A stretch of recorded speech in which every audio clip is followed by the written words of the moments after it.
I want to talk about a situation that I routinely encounter on a yearly basis in my practice, where records have been supplied to either the Department of Health or the Department of Education before counsel is retained.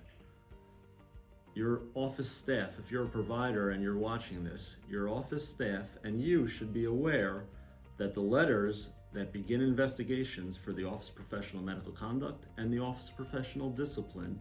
come on similar letterhead to what a traditional records request would look like. But what should get your attention and what you should be aware of and what you as a provider should train your staff to be aware of is that if a letter comes from either the Department of Health or the Department of Education and says something to the effect of, "Dear provider, pursuant to authority granted, in this case the Office of Professional Medical Conduct, under Section 230.10 of the New York State Public Health Law, I hereby request certified copies of complete medical records of XYZ patient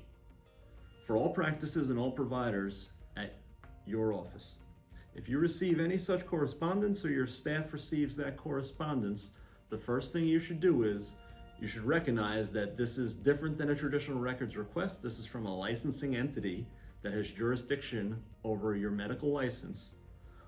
or in the case of the Office of Professional Discipline, over your dental license, your podiatric license, your chiropractic license, your nursing license, and a number of other licenses that the Office of Professional Discipline oversees. If you receive any correspondence requesting a record from either the Department of Health in the case of OPMC or the Department of Education in the case of OPD,